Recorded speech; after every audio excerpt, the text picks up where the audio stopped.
15.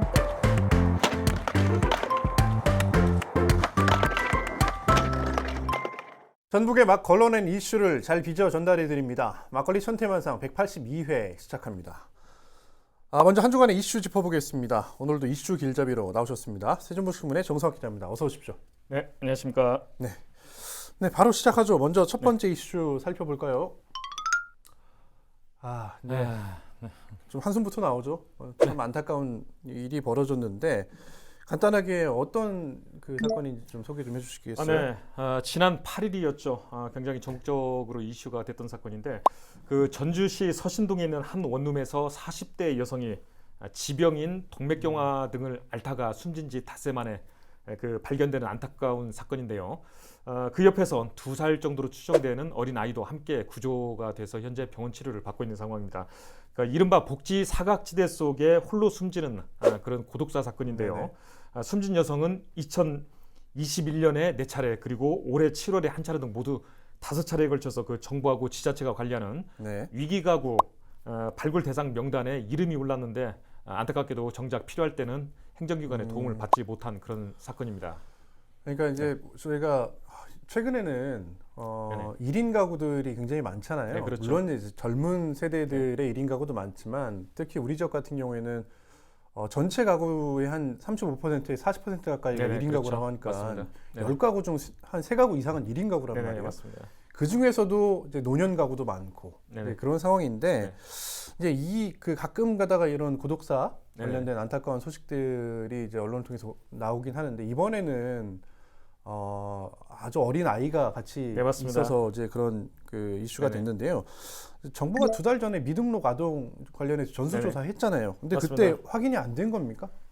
확인 결과 그 경찰 조사 결과 일단 그 고인의 그 아이 구조된 아이는 고인의 친자가 가장 현재는 뭐 유력시 된다라고 지금 보여지고 있고요. 다만 출생 신고 자체가 굉장히 복잡하고 절차가 힘든 부분이 있는데 바로 그 병원 밖 출산 사례가 아닌가 그런 사례로 지금 추정이 되고 있습니다. 알겠습니다. 정석 기자 아까도 말씀드렸지만 돌아가신 이 고인분께서 여러 차례 위기가구로 발굴이 됐다고 하는데 이게 왜 그 다음 조치는 이루어지지 않은 겁니까? 좀 보충 설명하자면 고인은 그 무려 56개월간 건강보험료가 그 체납된 상태였고요. 그리고 가스비, 월세도 수개월째 밀린 상태였다고 합니다. 그만큼 그 상당한 그 생활고에 시달렸죠. 때문에 그 자동적으로 이런 시스템에 그 공공기관 행정 전산망의 시스템에 이런 위기 과정이 포착이 되는 시스템이 이미 구축이 되어 있습니다. 따라서 아까 좀 전에 말씀드렸듯이 보건복지부 그다음에 우리 그 지자체 전주시겠죠. 이 시스템에 이미 모두 합해서 5차례나 시스템에 확인이 됐음에도 불구하고 일단 일선 공무원이 일선 담당 그 복지 공무원이 전화도 해보고 서신도 보내보고 그 거주지 있죠. 거주지를 직접 방문도 해보고 그렇지만 번번이 그 만나지를 못했다고 그럽니다. 따라서 그 실제 상황을 정확히 파악하지 못해서 안타까운 그 주검으로 발견되는 뭐 그런 사례라고 합니다. 그러니까 이게 단순하게 이 위기 과정을 발굴하고 관리하는 공무원만 탓할 수 없는 게 이 시스템의 문제라고 하는 게 결국 이 지역에 이 위기 과정을 확인하는 담당 공무원이 한 명뿐이라는 것도 사실 문제 아니겠습니까? 혼자서 이 업무를 다 할 수 없잖아요. 네, 맞습니다. 일단은 가장 큰 문제가 이런 사건이 유사한 사건이 사실 굉장히 잦아지고 있는데요. 이런 사건이 발생할 때마다 문제가 되는 게 전담 인력 부족, 그 사회복지사 부족 문제가 가장 1순위로 떠오르고요. 또 하나 중요한 부분이 있습니다. 복지 서비스는 신고주의 원칙입니다. 신고주의 원칙. 예, 맞습니다. 본인이 나 이렇게 살기 힘들어 또는 건강이 안 좋으니까 또는 직업이 없어라고 스스로 가서 행정기관에 신고하고 등록하고 조사를 받아서 평가를 받아서 맞다라고 확인이 되면 서비스가 지원이 되는 이런 시스템입니다. 따라서 1인 가구가 많다 보니까 단독 가구에서 발생하는 그 좀 전에 말씀드린 고독사 유사 사례가 굉장히 빈번해지고 있습니다. 최근 4년 반 사이에 보건복지부가 우리 전북 지역을 조사한 사례가 있는데 최근 4년 반 사이에만도 우리 전북 지역에서 무연고자 고독사한 사례로 지금 추정이 되는 유력시되는 사건만도 이미 320명입니다. 그래요? 굉장히 많습니다. 따라서 이런 부분에 대한 보다 적극적인 그 대책이 좀 강구돼야겠다는 겁니다. 네, 알겠습니다. 다음 이슈 보실까요?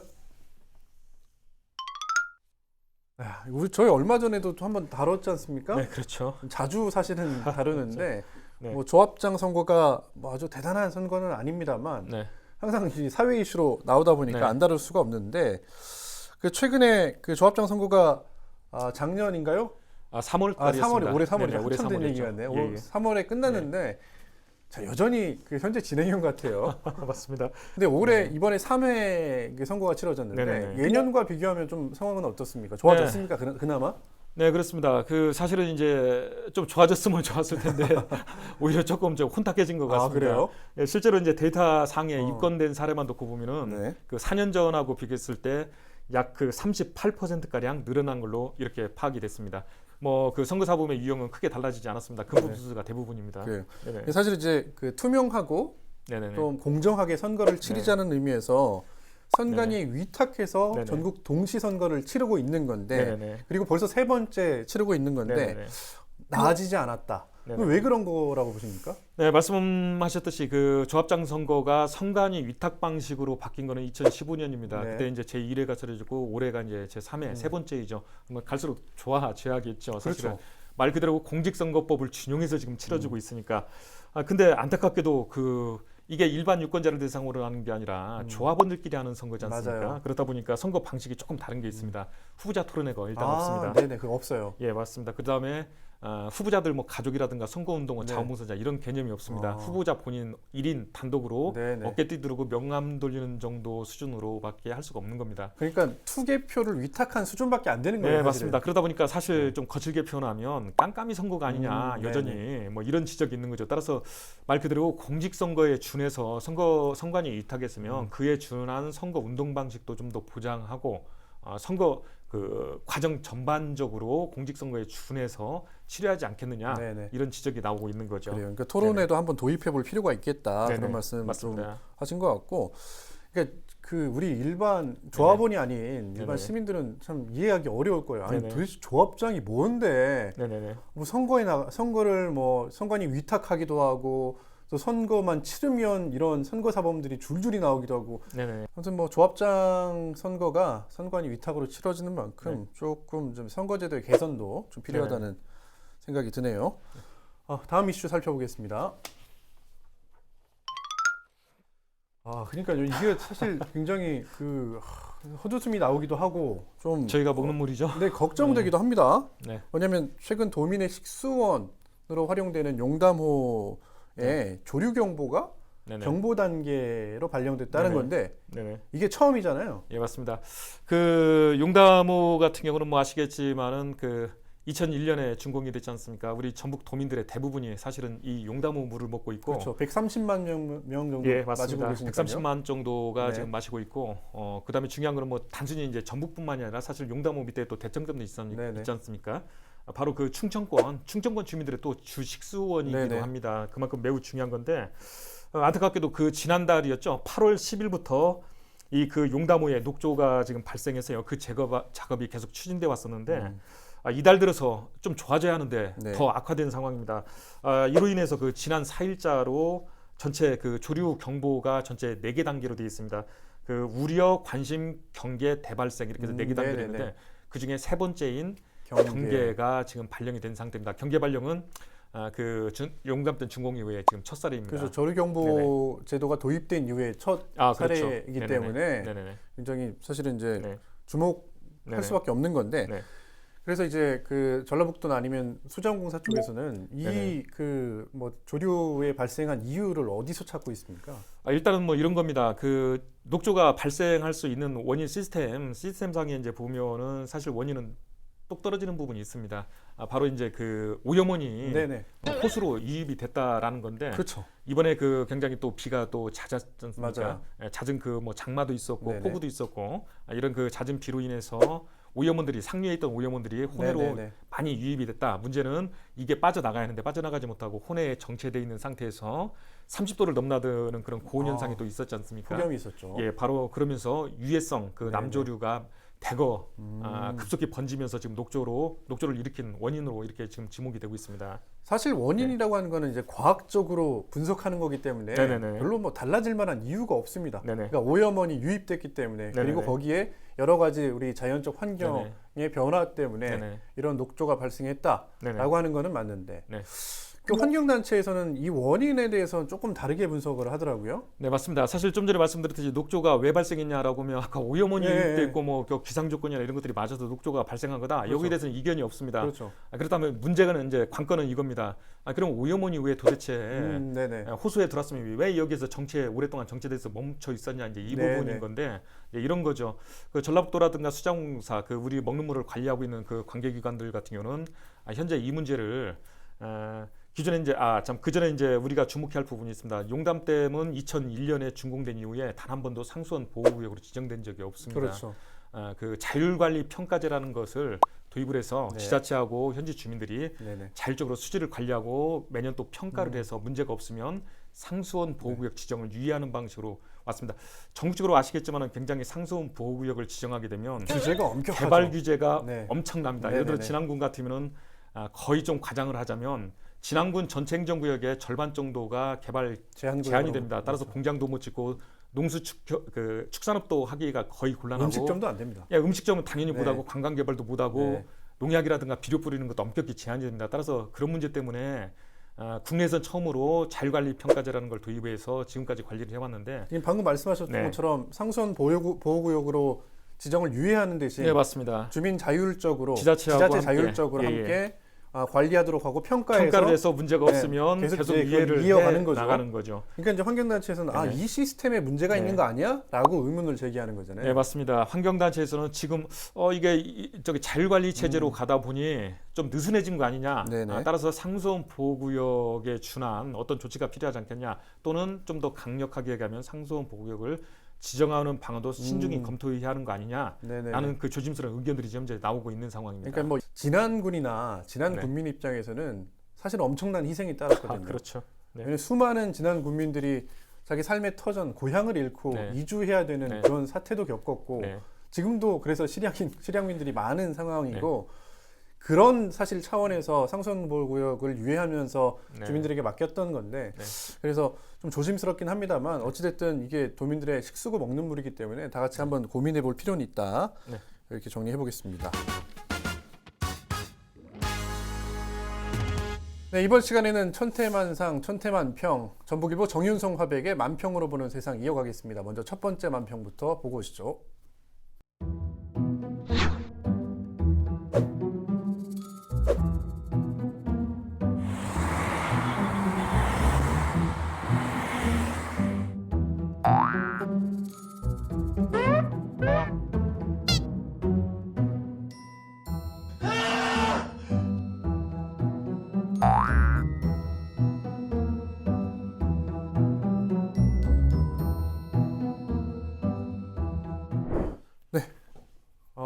혹시 그 드라마 보셨습니까? 저는 드라마는 안 봤고요. 네, 다만 이제 너튜브에 올라오는 짤 정도는 좀 봤습니다. 그리고 사실 화제작이라 네네. 굉장히 뉴스에 지금 많이 오르락내리락 하지 않습니까? 네. 뭐 전 세계 그 시청률 뭐 당연히 이거 그 서비스하는 업체 기준했을 때 뭐 전 세계 1위 했다는 뉴스는 뭐 여러 차례 봤습니다. 저희가 뭐 드라마 소개하려고 하는 건 아니고 그렇죠. 이제 이게 무빙이라고 네. 하는 게 웹툰 원작 드라마인데 네. 이제 뭐 이렇게 초능력을 가진 이제 뭐 사람들이 뭐 하는 얘기예요. 근데 이제 공중을 부양하는 캐릭터가 있습니다. 그러니까 예. 보니까 오른쪽 보니까 이 캐릭터가 아니라 여러 가지 것들이 공중 부양했네요. 네, 맞습니다. 뭐 과일값, 밥상물가도 그렇고 기름값 진짜 요즘 많이 올랐습니다. 네. 여러 가지가 둥둥 떠오르고 있는데 혹시 정석 기자는 체감 좀 하십니까? 어려움을? 뭐 전에도 한번 말씀드렸듯이 월급 빼고 뭐 흔히들 제 주변도 마찬가지입니다. 월급 빼고 다 오른 것 같다 이런 얘기들 흔히들 하고 있고요. 또 하나 또 사실 편의점 가보면 아실 겁니다. 1,000원대의 그 삼각김밥 있죠. 네. 대용량으로 이게 사이즈가 커졌는데 네. 학원가 주변에서 그렇게 전국적으로 불티나게 팔리고 있다고 그럽니다. 네. 그래서 뭐 그 경제지를 보니까 전국 그 판매량을 보니까 전년 대비해서 주요 국내 이제 유통사들 있지 않습니까? 편의점 네. 그 대기업들 두 개사를 비교해 보니까 두 개사 모두 한쪽은 뭐 70% 이상 매출이 네네네. 늘었다고 하고요. 그 대용량 1,000원 네. 1,000원 조금 넘는 그 대용량 삼각김밥 매출액이 1,000원 저기 70% 이상 넘었다고 그러고 한쪽은 또 100% 가까이 99% 늘었다고 그래요. 그 정도로 물가 상승에 네네. 대한 그 문제가 네네. 커지고 있다라는 건데 사실 뭐 개인적으로는 이제 총선이 참 얼마 안 남았지 네. 않습니까? 그래서 그런 생각도 좀 해봤습니다. 이런 그 물가를 좀 잡을 수 있는 정당이라든가 후보에게 좀 몰표를 취하지 않을까. 예, 굉장히 어려운 문제죠, 사실. 네, 잡기가. 어렵죠. 네네, 국제적인 문제라. 네, 네네네. 알겠습니다. 네. 네, 다음 만평 또 보고 오시죠.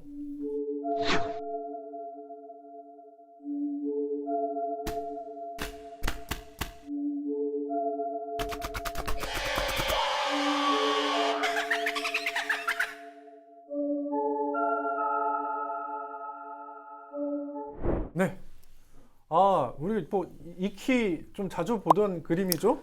네, 많이 인용은 되죠. 예, 네, 사실. 그 스웨덴, 네. 아니 그러니까 노르웨이의 대표 화가죠. 네, 뭉크. 예, 에드바르 네. 뭉크의 절규. 근데 이게 원작하고 조금 다른 부분이 있어요. 내용을 떠나서 어떤 부분이 좀 달라 보입니까? 그러게요. 여기 사실 전라북도하고 직접적인 관련된 것도 많네요. 네, 해병대 정신. 네, 그림하고 좀 뭐, 다른 게 네, 원작에는 이제 한 명이 절규를 하고 네, 있잖아요. 근데 그렇죠. 여러 명이 절규하고 있고, 네네, 그다음에 원작은 이 다리가 연결돼 있습니다. 네, 다리가 끊겼네요. 그리고 이름 모를 건물 두 개가 서 있죠. 네, 그렇죠. 네. 사실은 뭐 이런 겁니다. 아무래도 그 소통이 단절된 거를 그렇죠. 국회와 대통령실 간에 음. 국민들과의 그 소통이 단절된 맞아요. 걸 이렇게 표현하신 것 같은데, 우리 현재 요즘에 우리 국민들도 이런 뭉크처럼 이렇게 공황장애처럼 그러니까 겪는 제목이 것처럼, 이제 절규의 시대잖아요. 예, 그래서 할 수밖에 없는 상황인 것 같습니다. 네, 알겠습니다. 네. 아무튼 좀 씁쓸한데 네, 이 절규의 시대가 좀 빨리 끝나길 바라봅니다. 네. 오늘 정성욱 기자 수고했습니다. 네, 감사합니다.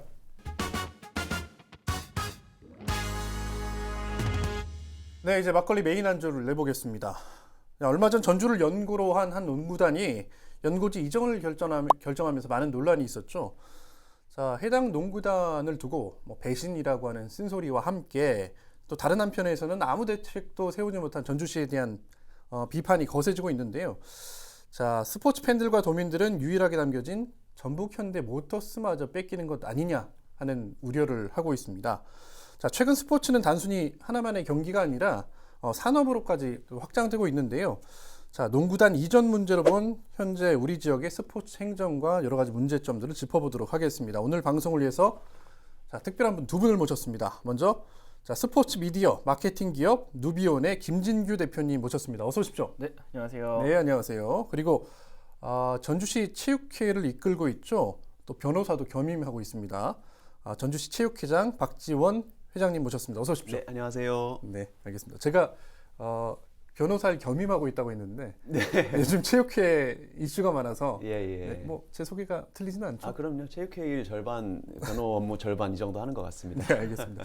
두 분 다 제가 이제 스포츠인, 뭐 체육인 그렇게 소개를 해드렸는데 어떻게 무리 없는 소개 같습니까? 대표님? 네, 그냥 저희는 뭐 스포츠 미디어 마케팅 그게 이제 주업이다 보니까 네. 네, 문제 없는 소개인 근데 것 그렇게 얘기하면 사실 어떤 일을 하는지 잘 몰라요. 같습니다. 네. 대략 어떤 일을 좀 하십니까? 그러니까 저희가 이제 네. 스포츠 미디어 이제 뭐 콘텐츠 제작을 한다든지 네. 그리고 뭐 지면 매체 발행 사업 음, 뭐 이런 부분들도 진행을 하고 있고요. 네. 이제 스포츠를 활용해서 판촉을 유도한다든지 네, 네, 이런 마케팅에 대해서 좀 고민하고 그걸 또 사업화하는 네. 기업이라고 말씀드리고 싶습니다. 그래요. 이런 기업에게는 사실은 지역의 프로구단 네. 이 굉장히 사실은 이제 중요할 그렇죠. 텐데 그래서 하실 얘기도 많을 것 같습니다. 네. 편하게 지금 의미심장한 웃음을 지셨습니다. 그 두 분이 이제 그 스포츠인이신데 평소에 뭐 하시는 운동 있으십니까? 저는 얼굴 딱 보면 공부만 잘하게 생기지 않았나요? 그런 얘기를 많이 듣는데. 네, 저는, 제가 차마 그런 말 못했는데 본인 스스로. 네, 저는 운동은 잘 못하고요. 네. 그냥 좋아하기만 하고 네. 운동도 이제 공부하는 걸 좋아합니다. 어떻게 운동을 하면 무슨 효과가 있고 왜 좋은지 예. 네, 논문 이렇게 보고 이렇게 공부하는 것만 좋아합니다. 공부도 잘하고 운동도 좋아하는 엄친아? 운동은 정말 못합니다. 알겠어요. 그럼 그 평소에 하시는 운동 있으세요? 저도 원래는 배드민턴하고 축구를 좀 했었는데 네. 요새는 좀 부상이 있다 보니까 네. 네, 부상해서 회복을 하지 못해가지고 그 체육인에게 부상은 참 네. 어려운 열심히 이제 난관이죠. 저도 이제 보고 스포츠가 어떤 이제 지역의 가치 네. 좀 상업적인 가치를 할 수 있을지에 대해서 고민을 하고 있습니다. 알겠습니다. 오늘 이제 그 다뤄야 될 주제가 앞서 소개해드린 것처럼 최근에 전주 KCC 프로농구단이 전주를 떠나서 연고지를 부산으로 이전했습니다. 그래서 그 문제를 잠깐 짚어볼 텐데 왜냐면 저는 이제 그 MBC 예전에 드라마 혹시 아십니까? 마지막 승부라고? 아, 예, 네. 1994년에 다 저희는 그 세대는 아닙니다. 그래요? 아니, 갑자기 확. 아, 그래요? 저는 그런 드라마가 있었다는 것만 알지 제가 보진 않았습니다. 장동건, 손지창, 뭐 네. 심은하 주연의 그때 이후에 사실은 우리 그 나라에 농구에 붐이 불었거든요. 네. 뭐 대학 농구부터 해가지고 그때 실업 농구 같이 뭐 농구 대잔치도 하고 왜 대표님은 뭐 저도 처음 그 듣는 세대는 얘기죠? 아니거든요. 그래요? 저희 2002 월드컵 통해서 박주성 선수가 EPL에 진출하고 이걸 통해서 이제 축구에 좀 빠졌던 세대다 보니까 저도 이쪽에 가까운 것 같습니다. 이게 고립된 섬 같은데. 알겠습니다. 자, 이제 본격적으로 이야기 나눠보도록 하겠습니다. 자, KCC 이지스 농구단이 자 돌아보니까 22년이죠. 또 횟수로는 23년 정도 되는 것 같습니다. 네. 자, 전조를 연구로 하고 있었는데 말씀드렸던 것처럼 하루아침에 연고지 이전을 결정했습니다. 이게 하루아침에 어떻게 이렇게 결정될 수 있을까? 물론 여러 가지 그간에 쌓여있던 뭐 누적된 여러 가지 히스토리가 있습니다만 이번 결정에 대해서 대표님 좀 어떻게 보십니까? 일단 그 농구 같은 경우는 지금까지 연고이전이 굉장히 잦았던 스포츠거든요. 맞아요. 네. 실제 뭐 대구에서 고향으로 가는 오리온스 팀도 예. 있고 최근에는 또 부산팀 KT가 네네. 또 제가 정확히 연고이전 어디로 갔는지 모르겠습니다. 아무튼 이제 부산도 팀이 없어졌었고 이런 일련의 상황들을 보면은 결국에는 이제 그 팀들이 농구 팀들이 이 지역 연고 지역에 대해서 좀 축적된 불만들이 결국에는 폭발을 해서 네네네. 나간 사례들이 너무 많았었던 스포츠였고요. 그리고 이제 두 번째는 농구 같은 경우는 연고 의식이 조금 상대적으로 낮은 스포츠라고 저는 이야기를 할 수 있는 게 일단은 대부분의 농구단들은 이제 수도권 지역에 네네. 클럽버스를 갖고 있는 경우가 많고 그렇죠. 전주 KCC 네, 전주 용인에 KCC 있었죠. 용인에 있었고요. 네. 그래서 이제 경기만 사실 전주에서 하다 보니까 이제 지역 주민들과 뭔가 스킨십이나 이런 네네. 부분이 굉장히 부족했던 스포츠죠. 그래서 이 단순히 경기만 홈 경기만 지역에서 하는 스포츠이기 때문에 언제 나가더라도 좀 이상하지 않을 수 있는 네네네. 여건이 있는 상황에서 또 이제 지자체에서 이런 이제 좀 뭔가 홀대를 받았다고 생각을 하다 보니까 네네네. 이제 구단 내부에서는 결국엔 그런 결정을 할 수밖에 없지 않았나라는 생각이 들고 있습니다. 구단의 불가피한 결정이었다라고 이렇게 사실은 보시는 거네요. 네, 저는 그렇게 보고 있습니다. 아, 그래요? 왜 자신이 없으십니까? 아니, 전 불가피했다고 생각합니다. 알겠습니다. 우리 회장님께 여쭤볼게요. 네. 우리 전주시 체육회에서는 이 일 있고 나서 또 성명도 내셨잖아요. 네. 전주시 체육회에서는 또 약간 다른 입장이실 것 같아요. 근데 이제 구단이 뭐 어쩔 수 없는 상황에 마지막에 극한에 내몰려서 어쩔 수 없이 떠났다라는 것은 약간 구단 측이 만든 프레임이라고 저는 생각을 하고 예. 구단은 몇 년 전부터 사실은 이전을 검토를 해왔고 몇 년 전에 이전설이 이미 있었죠. 네. 근데 전주시가 뭐 체육관 신축을 약속을 했고 그 체육관 신축이 약속이 늦어지면서 이제 빌미를 제공을 했는데 구단 측에서는 보통은 이렇게 20몇 년 동안 있던 구단이 이전을 하면 연고지 팬들로부터 비난을 받게 마련입니다. 네네. 뭐 돈만 보고 떠나는 거냐, 뭐 팬들을 무시하냐 이런 식으로 비난을 받는데 이번에 전주시가 일종의 빌미를 제공함으로써 KCC가 이렇게 언론에서 이렇게 조금 홀대받았다고 흘리면서 네네. 좀 출구 전략에 성공했다. 저희는 이런 관점에서 보거든요. 출구 전략에 성공했다. 네네. 아, 그래요. 그래서 조금 물론 빌미를 제공한 전주시의 책임이 크지만 이렇게 뒤도 안 돌아보고 떠난 구단에 대한 아쉬운 마음은 여전히 있어서 시민의 입장에서 성명을 발표했었습니다. 그래요. 그러니까 KCC가 2016년에도 시즌 끝나고 나서 수원으로 이전하려고 한번 했었죠. 근데 그때 그 당시 김승수 전주시장이 구단 이제 관계자들 만나가지고 좀 남아달라 좀 부탁을 해가지고 한 차례 이제 연고지 이전이 무산된 적이 있습니다. 이런 사실은 전례들이 있었기 때문에 언제든지 옮길 자세를 가지고 있었다라고 사실 보시는 거고 그게 출구 전략이었다 이번 건이 그렇게 보시는 거네요. 예, 왜냐하면 전주시의 구단이 남으려고 했다면 네. 좀 추가적인 더 진정성 있는 협의 절차가 있었을 거예요. 한 2, 3개월이라도 부산도 그랬거든요. 3개월 정도는 협의를 하다가 조건이 안 맞으면 어쩔 수 없이 떠나는 모양새를 취했는데 이번에는 그런 절차가 없었습니다. 네네. 그래서 어떻게 보면 이제 연애로 비교를 하자면 환승 이별을 준비를 하고 있다가 네네. 더 좋은 사람이 생겨서 가는데 이제 주변 사람들한테 비난을 좀 덜 받기 위해서 주변에는 이 사람이 이렇게 나한테 나쁘게 해가지고 난 어쩔 수 없이 떠날 수밖에 없어. 하지만 정작 당사자들끼리는 서로 연락이 와도 연락을 안 받는, 그러니까 차단하고 그렇게 소통을 하지 않았던 모양새가 보이는 것 같아서 좀 아쉽습니다. 회장님 아주 적절한 비유 같은데 그런 경험이 있으신가 봅니다. 네, 뭐 대답은 듣지는 아, 네. 않겠습니다. 알겠습니다. 아마 대표님은 약간 다른 의견일 것 같아요. 물론 네. 방금 다 이제 그 말씀을 하셨습니다만 혹시 뭐 반론이 있으십니까? 일단 그 KCC가 수원으로 가려고 했던 네. 이유도 사실은 체육관 문제였고요. 네네. 그러니까 그렇죠. 이 이유는 이게 구단이 나가려고 했던 이유들이 한 가지밖에 없었어요. 아 예. 네. 근데 그 한 가지를 전주시에서 계속 못 해줬었던 부분들이 있었고, 그리고 이제 제 기억에도 한 20년도였나요? 2020년도에 네. 그 체육관 설계가 뭐 확정이 됐다. 네, 조감도가 나오고 네. 보도자료 뿌려지고, 그때 당시에 뭐 24년도, 뭐 23년도에 완공시킨다라는 부분들을 분명히 이제 저는 조건부라고 생각을 해요. KCC를 그때 이제 김승주 시장님 때 남아달라고 요청을 했던 거는, 그러면 우리가 23년도까지 체육관을 지어줄 테니까 남아달라는 조건부라고 생각을 했었는데, 약속이었죠. 그렇죠. 네. 근데 그 약속이 일단 지켜지지 않았어요. 그러니까 이게 가장 중요한 이유인 것 같아요. 그러니까 어떻게 보면 프로구단 입장에서는 경기장은 가장 중요한 시설이거든요.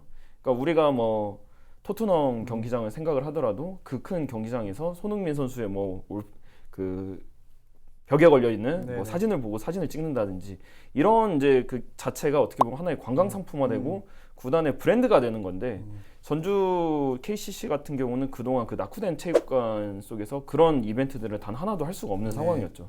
그리고 내부적으로도 구단은 이제 체육관 안에서 뭔가 또 수익도 창출해야 되고, 이거는 이제 프로 스포츠이기 때문에 그렇죠. 그렇게 이제 수익을 창출할 수 있는 구조들도 만들어져야 이제 프로 구단도 어느 정도 자생력을 갖고 운영을 할 수 있는 구조가 되는데, 그런 부분들이 또 이제 약속만 해놓고 지켜지지 않다 보니까 결국에는 떠날 수밖에 없었다고 저는 생각합니다. 그래요. 체육관 문제가 있죠. 그러니까 전주 실내체육관 주 경기장으로 사용하는 전주 실내체육관이 1973년에 준공이 되어 있습니다.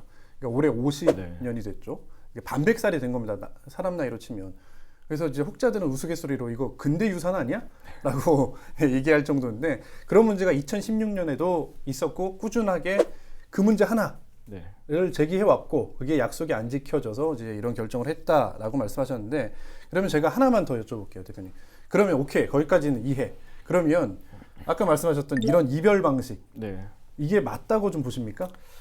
그러니까 왜냐하면 저는 하나만 더 설명을 드리자고 하면, 이제 이게 제가 보기에는 뭐 이 규약을 안 지키지는 않았을 거라고 보는데, KBL 규약에 보면 연고지를 이전하려면 연고지 이전 3개월 전에 총재에게 이 서류를 제출하도록 이렇게 규약에 되어 있습니다. 그러니까 이미 3개월 전부터 최소 3개월 전부터 준비한 거 아니냐, 뭐 그런 얘기가 있죠. 근데 다만 아까 말씀하셨던 것처럼 그런 뉘앙스 아니면 그런 그 계획이 있었다고 하면 전주시와 상의도 할 법한데, 이걸 숨겼고 전주시를 만나주지도 않고 하는 이런 이별의 방식에 대해서는 어떻게 보세요? 그러니까 그런 이별 방식에 대해서는 분명히 이제 잘못된 부분들이 있죠. 근데 이제 그 전에 구단들 연고 이전을 했던 구단들의 사례를 또 살펴볼 필요도 있지 않나라는 생각을 해요. 그러니까 저희가 축구계 안에서는 굉장히 팬들이 격하게 좀 이제 연고 이전을 반대하는 편인데요. 그래서 FC 서울을 FC 응원할 때 서울하고 연고 이전 반대하잖아요. 제주 유나이티드랑 이제 두 팀이 좀 이제 몰매를 많이 맞았었고, 특히나 이제 제주 같은 경우는 2006년도에 부천에서 제주로 연고 이전을 했을 당시에 2006년도에 굉장히 큰 축구 이벤트가 있었잖아요. 독일 월드컵. 독일 월드컵 출정식에 저희 붉은 악마들, 그러니까 이제 전북현대 서포터들도 마찬가지로 서울에 싹 올라가서 빨간 옷이 아니라 검정색 옷을 입고 제사를 지냈어요. 저희가. 그만큼 연고지 전 프로 구단에서 연고지의 그 시민들, 팬들은 연고지 이전에서 굉장히 반감을 많이 갖고 있는 편이죠. 그럼에도 불구하고 근데 그 당시에 제주가 아까 이런 비슷한 방식으로 나갔었어요. 우리는 부천에 있겠다라고 얘기를 했고, 며칠 만에 그냥 갑자기 제주로 가버린 상황이 발생을 했었죠. 그래서 이제 축구 팬들이 굉장히 반발을 했었고, 그런 이제 기억들이 있는데, 그때 당시에 부천 같은 경우도 똑같은 문제였어요. 경기장 문제였어요. 부천시에서 경기장 뭐 이 전광판 하나 수리하는 것들도 다 구단 돈으로 해라. 그런 식으로 이제 압박을 하다 보니까 이제 그렇게 이제 누적됐던 부분들이 하루아침에 좀 됐던 부분들이 있는데, 이렇게 이제 방식이 잘못된 거에 대해서는 이제 다른 사람들이 판단을 하는 것보다 이제 팬들이 판단을 한다고 생각을 해요. 그러니까 이 옳고 그름에 대해서는 저희는 분명히 그런 2006 월드컵 출정식이라는 가장 큰 이벤트에서 제사를 지내는 퍼포먼스로 저희는 이게 잘못됐다. 너네 연고지전. 구단 방식이 잘못됐다는 걸 네. 보여드렸는데 지금 전주 시민들 특히 KCC 팬들 중에서 이런 이별 방식에 대해서 불만을 갖거나 비난을 하는 사람들이 과연 얼마나 있을지에 대해서 좀 한번 반문을 해보고 싶은 분들도 있습니다. 그러니까 사실은 이렇게 프로축구의 예를 들었잖아요. 그 제주, 그러니까 부천에서 제주로 연고지를 옮기면서 했던 그 축구 팬들의 어떤 분노, 반발이 있었는데 이번 사건은 거의 얘기했던 것처럼 원인은 거의 비슷한데 이번 사건은 일방적으로 전주시가 사실 욕을 먹고 있는 상황이란 말이에요. 네. 이런 상황에 대해서는 좀 어떻게 보십니까? 그러니까 너무 오랜 기간 동안 약속을 못 지킨 게 네. 원죄라고 할 수 있죠. 네네네. 그러다 보니까는 이제 할 말이 없게 되는 것 같고 제가 자꾸 전주시 입장을 대변하는 것 같아서 이렇게 되면 악플이 달릴 것 같아서 걱정이 되는데 이제 아까 말씀하신 이제 사회자님께서 이거를 뭔가 연애랑 비유해서 얘기하는 걸 좋아하시니까 그래요. 좋아합니다.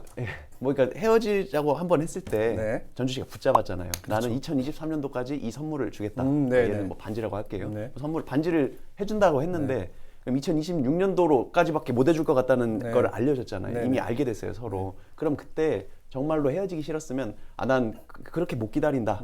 나는 당신 2023년도까지 약속 못 지키면 딴 데 가겠다. 네네. 이렇게 말하지 않았거든요. 네. 뭐라고 했냐면 같이 구단이랑 실무자랑 그 시청 담당자랑 협의를 할 때 오히려 선물에 대한 어떤 요구를 했죠. 그럼 이거는 조금 더 키워주고 내 이니셜도 새겨주고 더 네. 비싼 걸로 해주고 네네. 그래서 실제로 그런 협의가 최근 1, 2년 사이에 오가다가 갑자기 몇 달 전부터 무슨 솔솔 신문으로 언론 네. 보도를 통해서만 떠난다더라. 네. 그러니까 전주시는 막 무슨 소리냐 사실 무근이다. 네. 그동안 실무자들 협의할 때는 그런 얘기 전혀 없었고 오히려 그 체육관 뭐 인테리어라든지 뭐 구장 어떻게 만들 네. 것인지 이런 것들에 대한 이야기를 했다. 근데 사실은 이렇게 하고 그 다음에는 만나자고 해도 안 만나고 가버렸잖아요. 네네. 그러니까 그 결국은 막 아까 했던 얘기랑 동일한 얘기인데 정말로 남고 싶었다면 전주시와 협의해서 얻어낼 수 있는 걸 얻어낼 수 있었을 것이다. 근데 이미 마음은 떴고 네네. 그렇지만 팬들한테 욕은 먹기 싫고 그러니까 주변에다가 내가 그동안 이렇게 홀대를 많이 받아왔어. 네네. 이건 내가 떠나더라도 절대 내 잘못이 아니야. 네네. 라는 그 구색을 맞춰놓고 갔다라고 저는 느끼고 있습니다. 그래요. 네.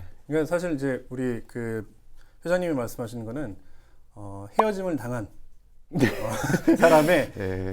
주장인데 헤어지려 했던 사람의 입장에 빠진 게 하나 있습니다. 네. 뭐냐면 2023년까지 내가 너에게 멋진 반지를 선물할게. 근데 지금 와서 미안한데 내가 지금 돈이 없어서 미안한데 꼭 선물할게. 근데 거기에 더 얹어서 다른 선물까지 해서 2026년까지 꼭 할게 했는데 네.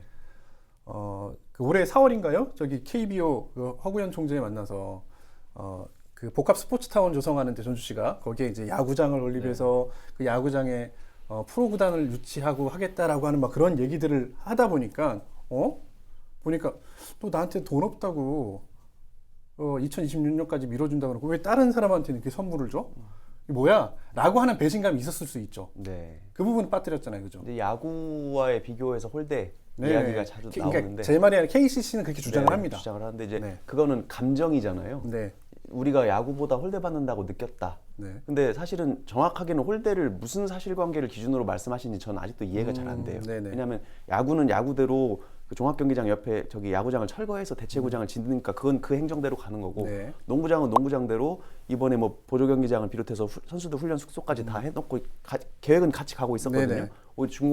기공식도 농구가 먼저 했고 근데 야구에 비해서 왜 야구랑 우리랑 같은 연도에 준공이 돼야 되느냐 네. 야구보다 우리가 빨리 돼야 되지 않느냐 아니면 야구 줄 예산을 농구한테 줬어야 되는 거 아니냐라는 것은 이별의 그 이유라고 치기에는 저는 사실 좀 납득하기는 어렵습니다. 왜냐하면 전주시는 제가 알기로는 경기장 발주까지 다 마친 상황이거든요. 네네네. 그래서 그냥 원래 협의했던 대로 2026년까지 지어줄 수가 있는 상황인데 네.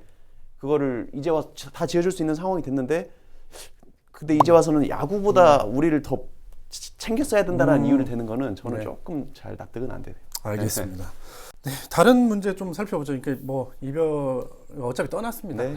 떠나버렸고 이제 헤어졌기 때문에 좀 아쉬워서 우리가 얘기를 좀 해본 건데, 자, 그 대표님께 여쭤보고 싶은 게 이게 있는데, 지역을 연고로 한 그 프로 스포츠 구단이 있으면 네. 우리 지역에 어떤 도움이 됩니까? 이게 되게 궁금하거든요.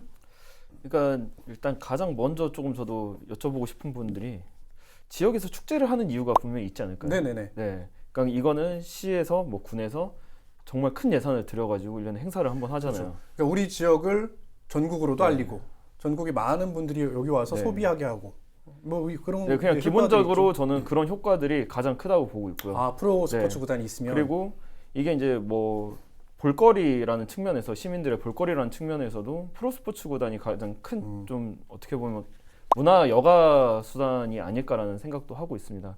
그리고 일단 이제 저희 뭐 전북현대모터스 축구단 같은 경우는 네. 지금 유소년 뭐 보급반만 해도 한 뭐 많을 때 2,000명까지도 있었을 정도로 이제 지역에서 유소년 선수들 실제로 육성을 하고 이런 그렇죠. 생활 스포츠를 또 보급하는 그러니까 전주 KCC도 그 뭐 KCC 어린이 농구 클럽 뭐 이런 것들이 네네. 저도 전주에서 운영됐던 걸로 알고 있거든요.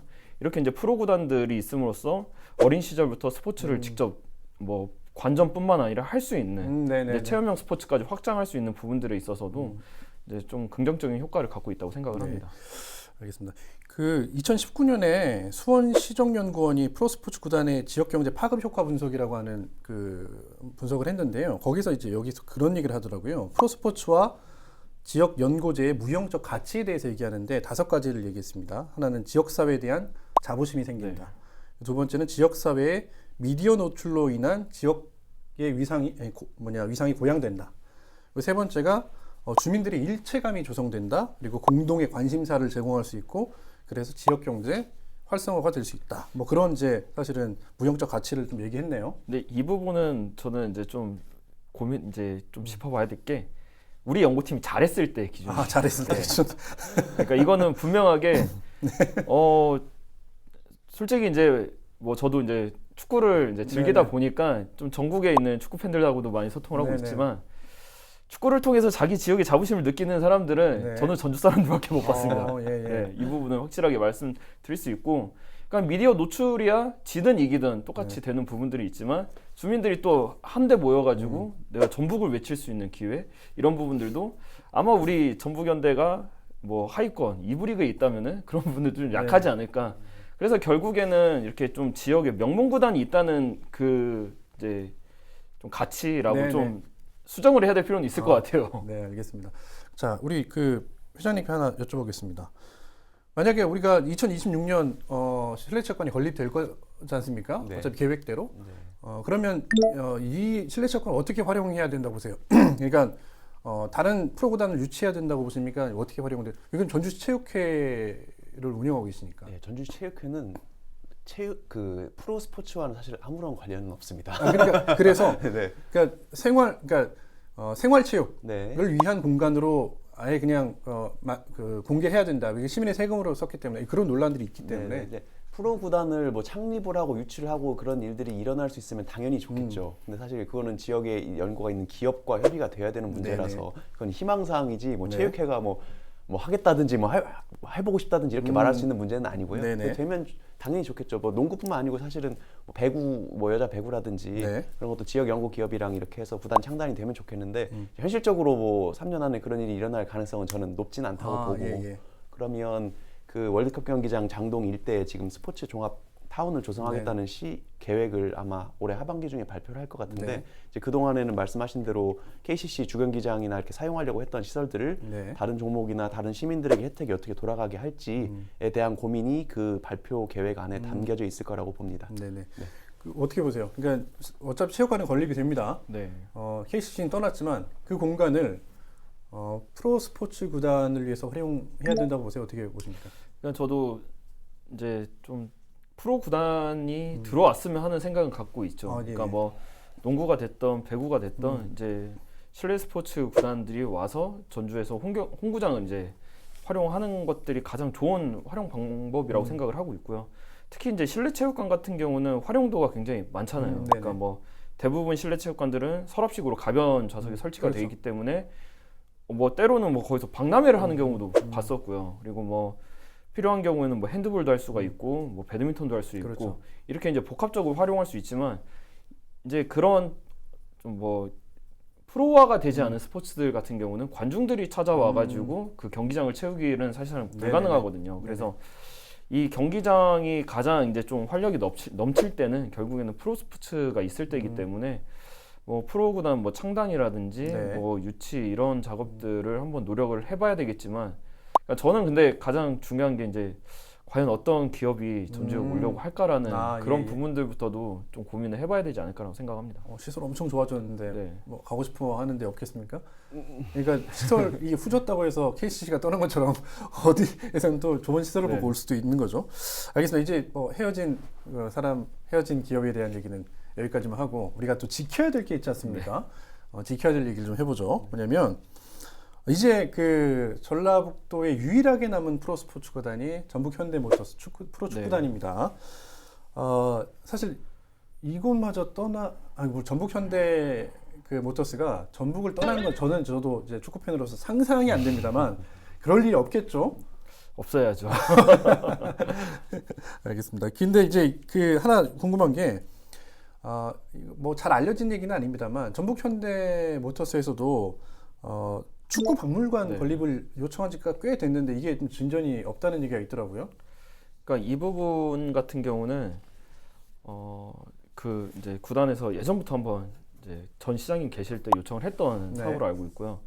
저도 이제 시에서 뭐 스포츠 산업 자문위원으로 이렇게 활동하고 포럼 참가하면서 당시 한 18년도인가 17년으로 저도 정확히 기억은 안 나는데 그때 전문가 포럼까지 진행을 해서 이제 도출이 됐었어요. 네네. 박물관 구축을 해야 된다. 근데 박물관을 구축해야 되는 이유는 이 월드컵 경기장의 유휴 시간을 줄이기 위함으로 좀 네네. 봐야 되거든요. 그러니까 앞서 말씀드렸듯이 체육관 같은 경우는 다양한 종목을 할 수도 있고 또 스포츠가 아닌 이벤트를 할 수도 있는 공간이지만 좀 안타깝게도 축구 전용구장은 축구밖에 할 수 없는 공간이기도 해요. 네네네. 왜냐면은 이게 잔디가 경기력에 결정적으로 영향을 미치는 또 스포츠다 보니까 거기에 뭐 무대를 설치해서 뭔가를 한다든지에 대해서도 문제가 발생할 수 있고 실제 이제 며칠 전에 그런 문제들이 발생하기도 했었고요. 잼버리 폐막식. 네, 폐막식을 전주에서 한다고 했을 때 팬들이 굉장히 반발했던 이유도 잔디가 죽는다. 근데 이 잔디 때문에 경기력에 직접 영향을 받기 때문에 네네. 좀 그런 부분들도 어려움이 있기 때문에 네. 결국에는 경기장 시설을 이제 활용도를 높이기 위해서는 이 축구 경기가 없을 때도 경기장에 뭔가 사람들이 올 수 있는 공간을 만들어야 네네. 되는데 그게 이제 해외 사례를 보든 어디를 보든 다 박물관과 스타디움 투어라는 거죠. 예. 특히 이제 전북 같은 경우는 우승컵이 지금 K리그만 9개, 네. 또 ACL 2개, FA컵 5개. 어. 이제 이렇게 많은 이제 트로피들이 사실은 이제 뭐 구단 클럽하우스에 그냥 노상에 이제 네. 그리고 여긴 팬들이 또 출입할 수 없는 네네네. 공간이기 때문에 팬들은 그렇게 많은 트로피가 있음에도 앞에서 사진 한 장 찍을 수가 또 네네. 없는 게 현실이거든요. 그렇게 이제 경기장 안에서 또 이제 축구 같은 경우는 1년에 하는 경기 수도 굉장히 적잖아요. 네. 많아야 저희는 25경기 정도이기 때문에 그 외의 활용도를 활용하기 위해서는 박물관이 필요하다라는 부분 그리고 네. 어떻게 보면 이 경기장 활용도를 높였을 때는 결국엔 시설 주인인 전주시의 적자가 또 이제 감소되는 효과가 분명히 있거든요. 네네. 그런 측면에서 전주시에서 또 투자를 해서 분명히 좀 진행할 만한 가치가 있는 사업이라고 생각을 하는데 그때 한 18년도, 19년도에 그렇게 스포츠 관광이라는 측면에서 이 사업을 이제 추진하겠다고 했지만 네. 결국엔 이제 이 사업도 네. 결국엔 좀 코로나 영향을 받지 않았나라는 생각은 하고 있습니다. 그래. 제가 듣기로는 뭐 전북현대 뭐 박물관도 생기면 좋지만 사실 그거는 전북현대 입장에서 지금 시급한 부족함은 아닌 것 같고 가장 급한 문제는 아까 말씀하신 구장 시설 문제 같은데 네네. 그 AFC 이런 거 오면 상대팀이 오면 네네. 상대팀이 훈련할 경기장이나 이런 게 있어야 되는데 그게 지금 마땅치가 않거든요. 네. 종합경기장은 저렇게 생겼고 뭐 전미동 솔대구장도 그렇고 어디 쓸만한 데가 없는데 네네. 상대팀 그 훈련장을 못 주면 제가 알기로 뭐 AFC 규정상 뭐 개최 권한도 박탈될 수도 있고 네네. 그런가 봐요. 그러면은 우리가 그 굳이 개최국인데도 불구하고 다른 나라 가서 막 저기 네네. 해야 되고 이런 상상하기 어려운 일들도 생길 수 있기 때문에 제가 알기로는 그 경기장 문제가 가장 큰 걸로 알고 있습니다. 그래요. 그러니까 이런 그 경기장 뭐 전북 현대 예전에 한참 논란이 있었습니다. 그러니까 모든 프로축구 구단의 공통적인 문제가 바로 잔디 관리 문제였거든요. 그래서 이번에도 뭐 FC 서울 같은 경우에 하이브리드 잔디를 네. 10억을 주고 깔았는데 거기서 갑자기 네. 잼버리 폐막식을 유치하면서 지금 이제 잔디 그냥 뭐 속된 말로 아작났다. 그래서 네. 팬들 엄청나게 성화가 있었는데, 자 이런 어떤 그 프로축구, 그러니까 프로 스포츠단의 시설 개선을 위해서 좀 지자체가 적극적으로 재정을 투입해서 좀 도움을 줬으면 좋겠다라고 하는 의견에 대해서는 우리 회장님은 어떻게 뭐 생각하세요? 당연히 원론적인 입장에서는 찬성이죠. 네. 근데 뭐 지자체 입장에서 뭐 문화, 예술, 체육, 복지 여러 가지 이제 분야가 있다 보니까 네. 근데 체육 분야에 대해서 크게 이제 단체장이 애정을 가지고 관심을 가지는 곳이 있고 네. 그런 곳은 어떤 스포츠 마케팅, 뭐 지역 경제 활성화 차원에서 대회도 많이 유치하고 전지훈련도 많이 유치하고 그걸 위해서 또 시설을 보수하고 신축하고 이런 걸 많이 하는데 전라북도나 전주시 안에서는 그렇게 관심을 가지고 체육 쪽을 활성화시키겠다고 관심 있는 그 지자체가 많지는 않은 것 같습니다. 이제 그 전북 현대모터스 얘기가 나와서 그러는데 전북 현대모터스가 사실은 지역에서 하는 그 사회 지역 기여가 사실 꽤 많잖아요. 그래서 갑자기 또 아까 헤어진 분을 얘기를 또 해야 돼서 그러는데 사실 그 전주 KCC와 지금 와서 하는 얘기지만 그 전북 현대모터스 간의 어떤 그 지역 사회 기여라고 하는 측면에서 굉장히 비교가 그동안 많이 됐었잖아요. 저 KCC 욕하는 거 그만하면 안 될까요? 제가 너무 그 비난받은 것 김 대표님, 제가 알기로는 그래요. 제가 얼핏 듣기로는 네. 이제 어떤 그 남중학교나 전주고 같은 농구부가 있는 네. 학교에 어떤 유소년에 대한 지원이라든지 뭐 하다못해 조그마한 뭐 물품 지원이라든지 이런 부분도 조금 아쉬웠고 뭐 농구 협회 관계자분, 연맹 관계자분들의 어떤 뭐 대회 때 초청한다든지 이런 스킨십도 별로 없었고 그런 게 아쉬웠다는 이야기는 들었지만 자세한 얘기는 김 대표님께 넘기겠습니다. 알겠습니다. 참고로 아내분이 너무 세게 하지 마라. 욕받이 된다. 그런 말씀을 듣고 오셨는데 제가 그걸 깜빡하고 또 여기다 질문을 드렸네. 여기로 넘어가 보겠습니다. 예. 근데 저도 일단 뭐 사실 농구를 그렇게 좋아하지는 않기 때문에 네. KCC가 있고 없고에 대해서 저한테 크게 뭐 미련이 있거나 그러지는 않아요. 근데 우스갯소리로 그런 얘기는 하죠. 전북현대가 축구를 못하면은 네. 욕을 할 때 063을 누르고 욕을 해야 되는데 KCC가 못하면은 01을 누르고 욕을 해야 된다. 그러니까 이게 결국엔 사무국이 서울에 있다는 거죠. 네. 그러니까 좀 이게 하나의 스포츠 산업으로 보고 아까 이제 그 지침대로 좀 그런 부분들을 좀 빨리 뭔가 전주시에서도 대응을 했다고 해서 좀 이제 사무국도 유치를 하고 클럽하우스 부지도 좀 마련을 해주고 이런 노력이 있었다고 하면은 좀 좋은 방향으로 가지 않았을까라고 생각을 하고요. 이제 또 사례를 또 한번 말씀해드리면은 이제 농구랑 배구가 이제 겨울 스포츠로 이제 운영이 되고 있잖아요. 그렇죠. 예상 규모도 굉장히 비슷한 걸로 알고 있고 팀당 그리고 뭐 관중 수나 그리고 뭐 전체적인 리그 규모가 굉장히 비슷한 걸로 알고 있는데 이제 배구 같은 경우는 천안의 스카이워커스 이제 현대캐피탈 스카이워커스 같은 경우는 배구 역시 모든 팀들이 이제 용인이나 이렇게 이제 교통 좋은 쪽에 클럽하우스가 몰려 있는 구조였는데 제가 알기로는 스카이워커스가 처음으로 지역에다 클럽하우스를 지은 배구단이었거든요.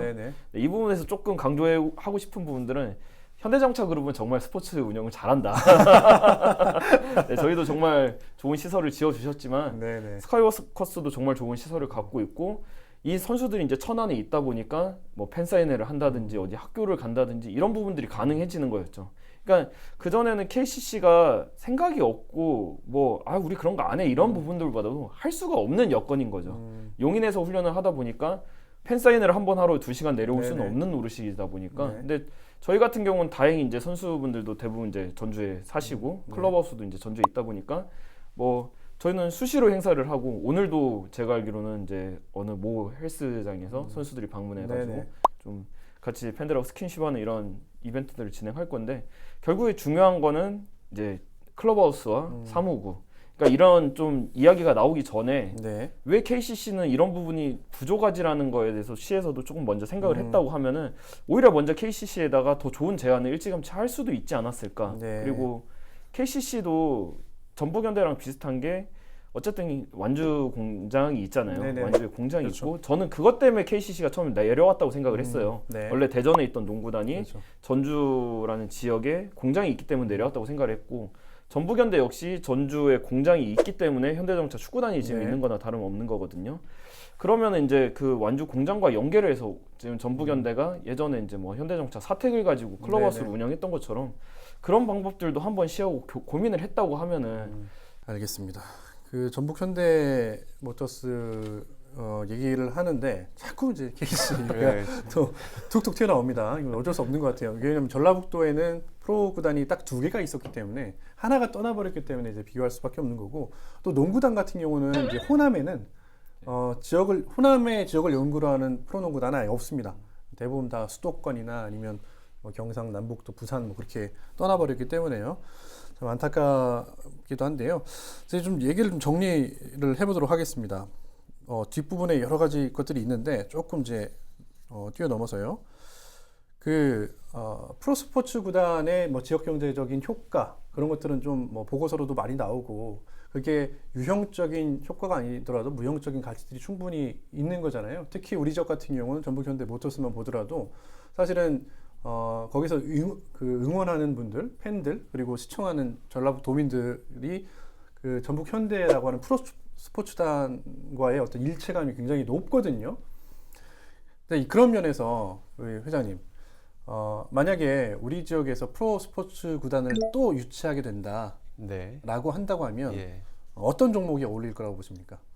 지난번에 야구 사실 19단 그렇죠. 얘기가 몇 년 전에 있었고 네. 그때도 뭐 부영에서 이야기가 오갔다가 뭐 아쉽게 무산이 됐는데 개인적으로는 많은 분들이 광주까지 기아 챔피언스필드까지 가기가 좀 네네네. 아쉬워하시는 것 같아요. 그래서 네. 야구도 사실 왔으면 하는 마음도 있고 아까 말씀드린 배구도 칠레체육관이 어차피 지어지는 마당에 왔으면 좋겠다. 근데 희망사항이니까 뭐든지 얘기해드리면 말씀하십시오. 되잖아요. 예, 네. 저는 야구나 배구가 있으면 좀 지역민들도 많이 반가워하지 않으실까 생각합니다. 그래요, 알겠습니다. 대표님은 혹시 뭐 어떤 종목이 있습니까? 생각한 종목? 저는 일단 야구 같은 경우는 이제 프로축구랑 시즌이 겹치기 때문에 절대 안 왔으면 좋겠어요. 네. 그래서 이제 온다고 하면은 이제 네. 실내 종목들, 겨울에 하는 종목들이 왔으면 좋겠는데 일단 그 부분을 좀 분석을 해야 될 것 같아요. 지금 홀수 체제로 운영되고 있는 리그가 있는지부터 좀 네네네. 파악을 해서 네. 홀수 체제 같은 경우는 충분히 팀을 창단하려고 하는 이제 연맹이나 협회 차원의 노력들이 분명히 있을 수밖에 네. 없는 거거든요.